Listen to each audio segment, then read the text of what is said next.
Morning students, welcome to the Flux Coaching class 10th science chapter number 2 acid base and salt running में है।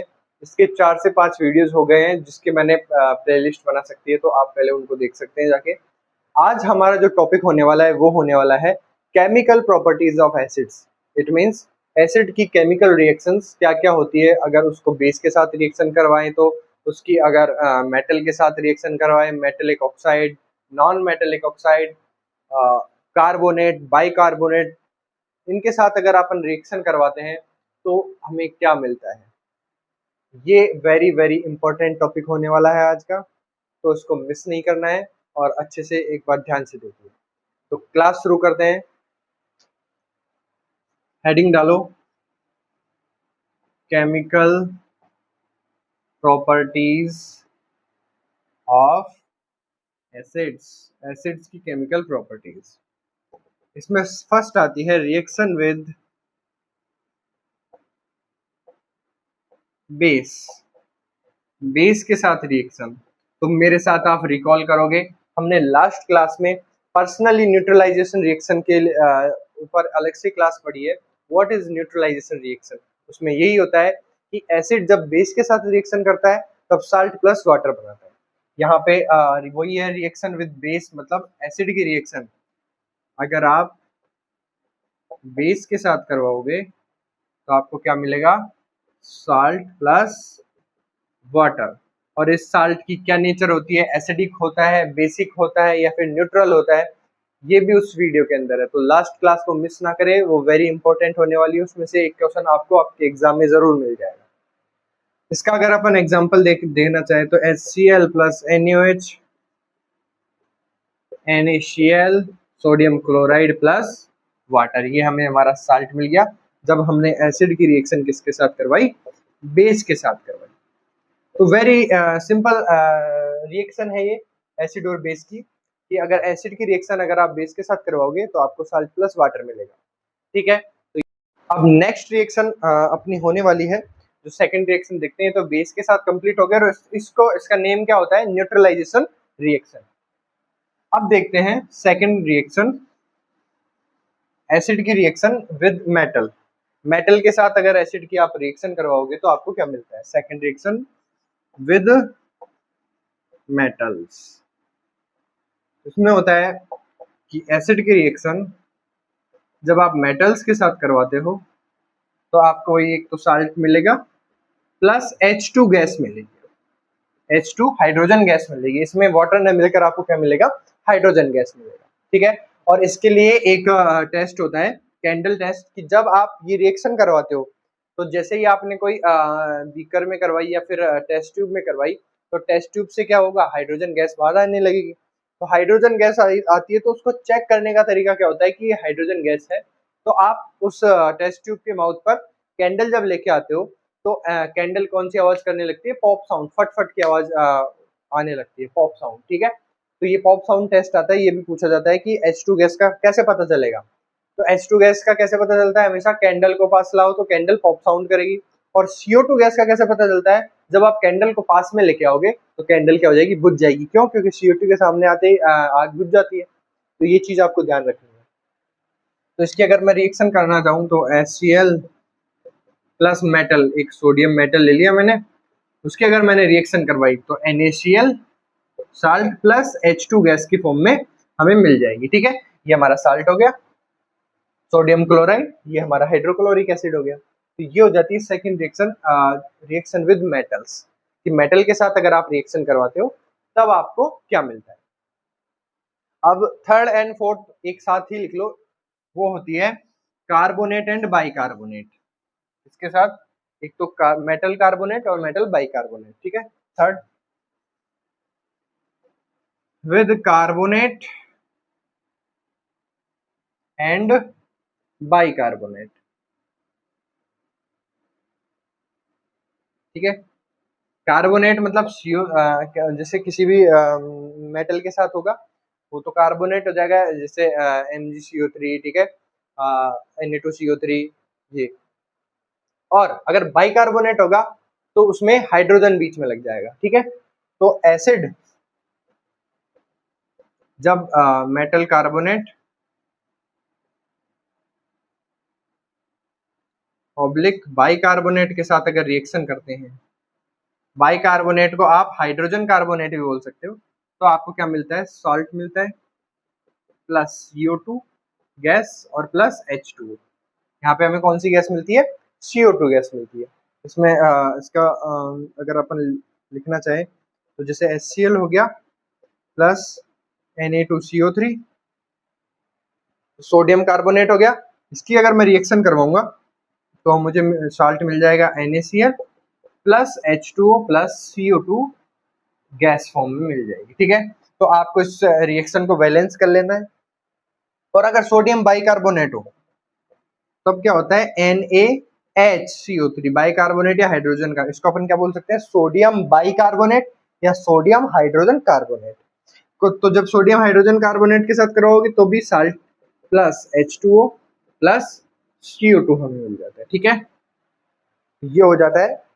अब इसमें ये जो CO2 गैस मिलती है, लास्ट ईयर ये आपके क्वेश्चन आया हुआ है लाइम वाटर टेस्ट, ये जो CO2 मिलती है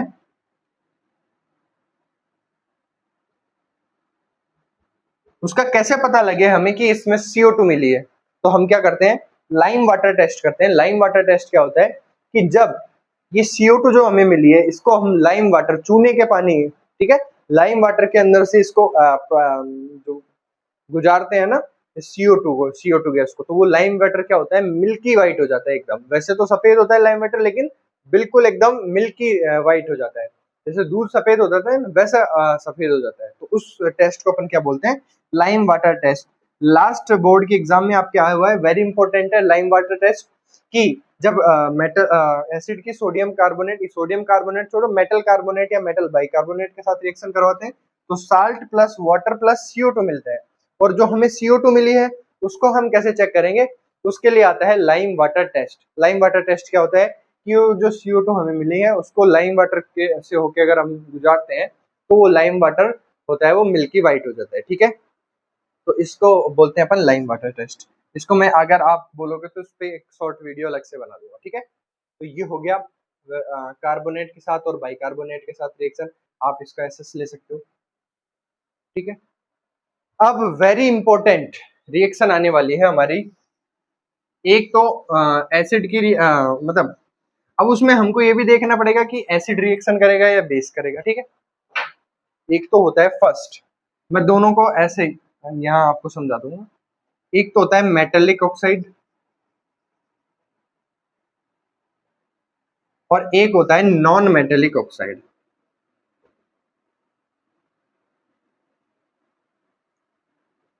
ठीक है, metallic oxide and non metallic oxide. Metallic oxide for example जैसे Na2O, MgO, ठीक है, जिसके अंदर क्या हो, मेटल हो, Fe2O3 एटसेट्रा। और ये जिसके अंदर मेटल ना हो, जैसे CO2 हो गया, N2O, NO, ठीक है, एटसेट्रा। तो एक तो होता है मेटेलिक ऑक्साइड और एक होता है नॉन मेटेलिक ऑक्साइड। अब इनकी रिएक्शन पूछी जाती है एसिड या बेस से।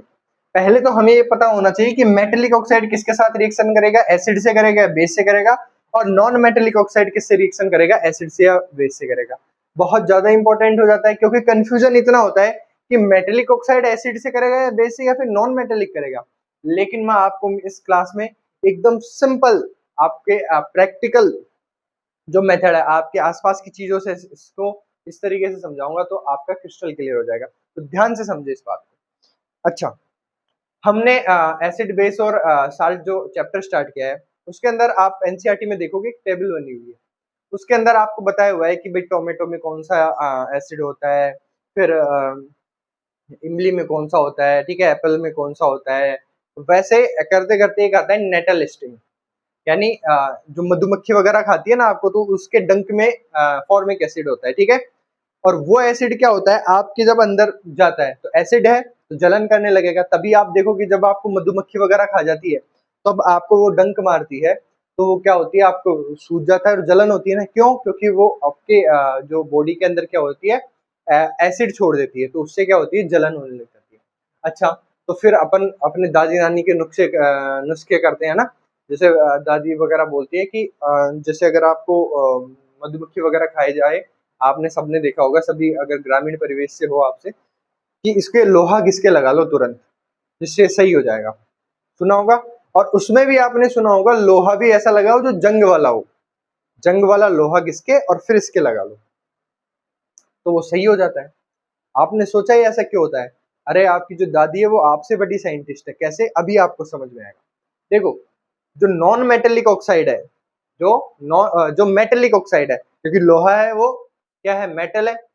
अब उसके ऊपर वो जंग लगना मतलब कोरोजन होता है। हमने फर्स्ट क्लास अभी फर्स्ट चैप्टर में उसको पढ़ा है कि जो कोरोजन होता है उसमें क्या होता है, वो ऑक्सीजन की लेयर होती है, ठीक है। मेटल के साथ ऑक्सीजन रिएक्शन करके वो मेटेलिक ऑक्साइड बन जाता है। जो जंग होती है वो क्या होती है, मेटेलिक ऑक्साइड होती है, ठीक है।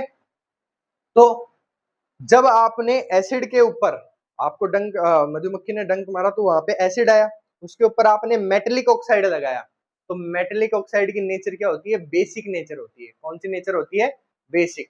तो वो क्या होती है, वो जो एसिड होता है ना, उसको जब उसके ऊपर बेस आएगा तो कौन सी रिएक्शन हो जाएगी, न्यूट्रलाइजेशन रिएक्शन, जिससे क्या हो जाता है, वो न्यूट्रल हो जाता है, एसिड का इफेक्ट खत्म हो जाता है और हमें जो सूजन आती है वो नहीं आती है, दर्द खत्म हो जाता है। तो समझे, आपकी दादी आपसे ज्यादा साइंटिस्ट है, जबकि पता नहीं वो 10th क्लास तक पढ़ी भी होंगी या नहीं होंगी। तो आसपास की जो आपकी चीजें होती है ना, उसमें बहुत अच्छी साइंस छिपी होती है, बस उसको समझने वाला चाहिए, ठीक है।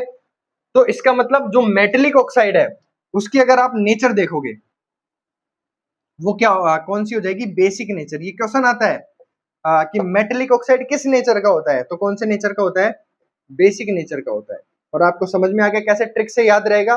भाई मधुमक्खी खाती है तो मधुमक्खी के जो डंक होता है उसमें क्या होता है, एसिड। तो एसिड को न्यूट्रलाइज करने के लिए हम क्या लगाते हैं, लोहा घिस के लगाते हैं, और उसपे क्या होता है, मेटेलिक ऑक्साइड होता है वो लोहा। तो मेटेलिक ऑक्साइड किसके साथ रिएक्शन कर रहा है, एसिड के साथ रिएक्शन, तो खुद क्या हो जाएगा, मेटेलिक ऑक्साइड बेस हो जाएगा। तो मेटेलिक ऑक्साइड किस नेचर के होते हैं, बेसिक नेचर के, ठीक है, बेसिक नेचर के होते हैं। ओके, क्लियर हुई। तो अब आप समझ जाओ, अगर आप मेटेलिक ऑक्साइड, ध्यान से देखना जादू, मेटेलिक ऑक्साइड्स की रिएक्शन किसके साथ करवाओगे, तो जब ये खुद बेसिक नेचर के है तो किसके साथ रिएक्शन करेंगे, एसिड के साथ। इस तरीके से अगर आप समझोगे तो आपको समझ में आए। अब ध्यान समझो, प्रोडक्ट क्या बनेगा, सोचो। देखो मेटेलिक ऑक्साइड खुद क्या है, बेस है। और ये रिएक्शन हमने अभी लास्ट क्लास में पढ़ी है कि जब बेस और एसिड रिएक्शन करते हो तो वो कौन सी रिएक्शन हो जाती है, न्यूट्रलाइजेशन रिएक्शन। तो यहाँ पे क्या बन जाएगा, साल्ट प्लस वाटर, H2O बन जाएगा। तो जैसे कोई भी एग्जांपल ले लो, Na2O प्लस HCl, तो आपको क्या बन जाएगा, NaCl प्लस H2। तो समझ में आया होगा आई होप कि मेटेलिक ऑक्साइड की नेचर कौन सी होती है। वेरी वेरी इंपॉर्टेंट क्वेश्चन होने वाला है, इस साल जरूर आएगा, देखना मेटेलिक ऑक्साइड या नॉन मेटेलिक ऑक्साइड में से कि नॉन मेटेलिक ऑक्साइड की नेचर क्या होती है, बेसिक नेचर होती है। और मैंने आपको बता दिया कैसे होती है। और नॉन मेटेलिक ऑक्साइड की अब कौन सी नेचर हो जाएगी, जब मेटेलिक ऑक्साइड किस नेचर का है, बेसिक, तो नॉन मेटेलिक किसका हो जाएगा, एसिडिक। और इसका भी मैं आपको एग्जांपल देता हूँ। आपने कोल्ड ड्रिंक तो पी होगी, कोल्ड ड्रिंक सबने पिए, थोड़ा खट्टापन होता है उसके अंदर, ठीक है ना। वो कहाँ से आता है, देखो कोल्ड ड्रिंक होता है ना, कोल्ड ड्रिंक, उसके अंदर से अपन खोलते हैं जो से गैस निकलती है ना, वो गैस कौन सी होती है, वो होती है कार्बन डाइऑक्साइड। और कार्बन डाइऑक्साइड, अच्छा मैं आपको एक चीज और बता दूं कि ये जो कोल्ड ड्रिंक होता है उसको अगर अपन नॉर्मल पिए तो मजा नहीं आता, वो जो गले में जो करंट लगता है वो नहीं आ पाता है। और जबकि उसको बिल्कुल चिल्ड करके पीते हैं तो एकदम ऐसे मजा आ जाता है और करंट सा आता है, ठीक है, गले में। तो वो ऐसा क्यों होता है, उसका रीजन होता है CO2। देखो जो CO2 होती है ना, नॉर्मल टेम्परेचर में वो घुलती नहीं है, लेकिन जैसे ही आप टेम्परेचर डाउन करोगे, ठीक है, तो जैसे ही टेम्परेचर डाउन करोगे तो वो घुलना स्टार्ट हो जाती है। तो इसलिए जो आपकी जो कोल्ड ड्रिंक वगैरह होती है उसको अपन क्या रखते हैं, चिल्ड, मतलब एकदम ठंडा रखते हैं ताकि उसके अंदर कार्बन डाइऑक्साइड घुली रहे। तो जैसे वो घुली रहेगी तो आपके गले में लगती है तो वो जो करंट सा लगता है वो CO2 की वजह से। और अगर मान लो वो नॉर्मल गर्म हो गई तो गर्म में तो कार्बन डाइऑक्साइड घुलती नहीं है तो वापस सरफेस पे आ जाती है, ठीक है। तो तब वो आपको बेकार लगती है। तो आपकी कोल्ड ड्रिंक वगैरह क्या होती है, कार्बोनेटेड वाटर है, पानी के अंदर कार्बन डाइऑक्साइड मिला रखी है, ठीक है, और उसमें कुछ फ्लेवर डाल रखे हैं। तो CO2 क्या होता है, नॉन मेटेलिक ऑक्साइड। तो उसका जो खट्टापन आता है ना थोड़ा बहुत, वो किसकी वजह से होता है, इसके एसिडिक नेचर की वजह से। तो इसलिए नॉन मेटेलिक ऑक्साइड का नेचर क्या हो जाएगा, एसिडिक। तो अपन नॉन मेटेलिक जो ऑक्साइड है, नॉन मेटेलिक ऑक्साइड वो खुद किस नेचर का हो गया, एसिड। तो रिएक्शन किसके साथ करेगा, बेस के साथ करेगा। खुद एसिड है तो बेस के साथ रिएक्शन करेगा, और ये वाली रिएक्शन किसके जैसे हो जाएगी, न्यूट्रलाइजेशन रिएक्शन की जैसे। तो यहाँ पे आपको क्या मिल जाएगा, साल्ट प्लस H2। ठीक है, तो आई होप ये आपको समझ में आया होगा। तो आपके क्वेश्चन आएगा इस तरीके से, नोट कर लो, अभी नोट कर लो। आपकी क्वेश्चन आएगा कि मेटेलिक ऑक्साइड की नेचर बेसिक होती है, या फिर आपसे पूछेगा कि मेटेलिक ऑक्साइड की नेचर क्या होती है, एसिडिक या बेसिक, और उसको एक्सप्लेन करो कैसे होगी। तो आप लिखोगे जो मेटेलिक ऑक्साइड है उसकी नेचर कौन सी होती है, बेसिक नेचर की होती है। और ऐसा क्यों होता है, क्योंकि मेटेलिक ऑक्साइड बेस के साथ रिएक्शन करके, सॉरी, मेटेलिक ऑक्साइड एसिड के साथ रिएक्शन करके साल्ट प्लस वाटर बनाते हैं, जो कौन सी रिएक्शन के जैसे हो गई, न्यूट्रलाइजेशन रिएक्शन की जैसी हो गई। और न्यूट्रलाइजेशन रिएक्शन जहां हो जाए, मतलब न्यूट्रलाइजेशन रिएक्शन कब होती है, जब एसिड और बेस आपस में रिएक्शन कर रहे हो। तो जब मैंने एसिड की रिएक्शन करवाई तो दूसरे वाला अपने आप क्या हो जाएगा, बेस हो जाएगा। और वैसे ही नॉन मेटेलिक में आपसे पूछा जा सकता है। तो वेरी इंपॉर्टेंट है, याद कैसे रखोगे, मधुमक्खी का डंक से याद रखना है। मधुमक्खी खाई क्या लगाते हैं हम, लोहा घिसके। लोहा क्या है, मेटल, उसके ऊपर जंग लगी हुई तो मेटेलिक ऑक्साइड हो गया। तो मधुमक्खी के डंक में क्या था, एसिड था, उसको न्यूट्रलाइज करने के लिए क्या लगाया, लोहा घिसके लगाया। ठीक है, तो वो क्या हो गया, लोहा मतलब बेस का काम कर रहा है। इसलिए मेटेलिक ऑक्साइड कौन सी नेचर के होते हैं, बेसिक नेचर के। और बचा हुआ नॉन मेटेलिक ऑक्साइड किस नेचर का होता है, एसिडिक नेचर का।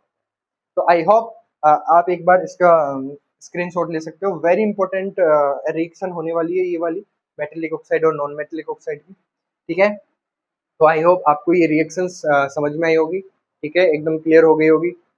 और भी अगर आपको इसमें कोई प्रॉब्लम रहती है तो आप मुझे कमेंट सेक्शन में बता सकते हो। ठीक है, चैनल को सब्सक्राइब करें, ज़्यादा से ज़्यादा चैनल को शेयर करें, वीडियो को लाइक करें, और आगे पढ़ते रहें। ठीक है, आपकी वीडियोस लगातार आती जाएगी। ठीक है, तो थैंक यू।